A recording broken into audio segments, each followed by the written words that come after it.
Hello friends, நான் இன்றைக்கி மணி கொழுக்கட்டை செய்ய போகிறேன்.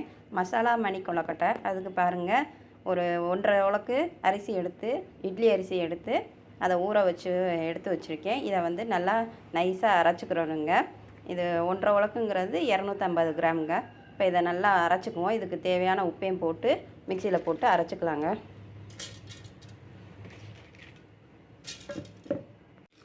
இப்போது இதுக்கு தேவையான அளவு உப்பு போட்டுக்கலாம். தண்ணியும் ஊற்றிக்கலாம். கொஞ்சம் தண்ணியாக இருந்தால் தான் நல்லா அரைக்கும். இதை வந்து ரொம்ப நைஸாக அரைக்கணும்னு தேவையில்லை, கொஞ்சம் பெருபருக்கையாக இருந்தாலும் நல்லாயிருக்குங்க. இதை அரைச்சாச்சு. இதில் கொஞ்சம் கொரகொரப்பாக தான் அரைச்சிருக்கேன். இப்போ ஒரு கடாயில் எண்ணெய் ஊற்றி அதில் வந்து இதை ஊற்றிக்கிறேன். இதை வந்து கொஞ்சம் கெட்டியாக வந்து கடாயில் வச்சு கிண்டணுங்க. இதுக்கு வந்து இப்போ தேவையான மசாலா பொருள்லாம் சேர்த்துட்டு இதை வந்து நல்லா கிண்டலாம். இந்த கொழுக்கட்டைக்கு என்னென்ன மசாலா சேர்க்கலான்னு பார்க்கலாம் வாங்க. கடாய் வச்சு எண்ணெய் ஊற்றிருக்கேன். அதில் வந்து கடுகு கொஞ்சம் போட்டுக்கிறேன்.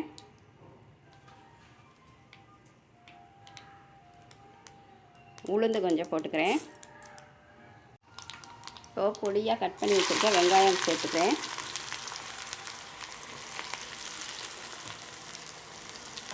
கொஞ்சம் நல்லா வதக்கிக்குவோம்.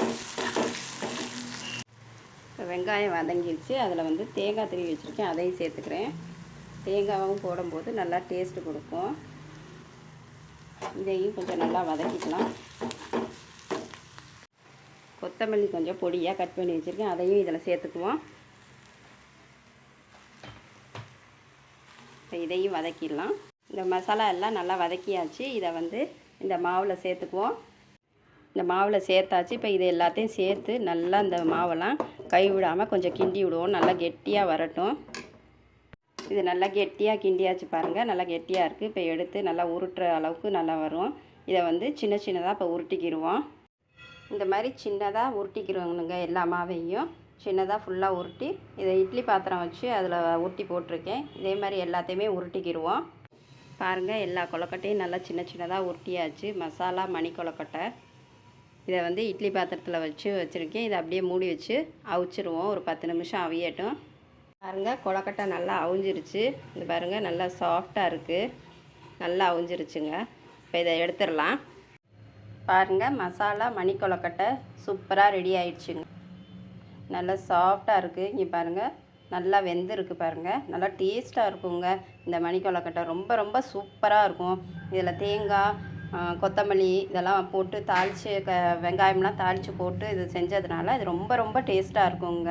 இது ஈவினிங் ஸ்நாக்ஸாகவும் செஞ்சுக்கலாம். மார்னிங் பிரேக்ஃபாஸ்ட்டுக்கும் இது சூப்பராக இருக்குங்க.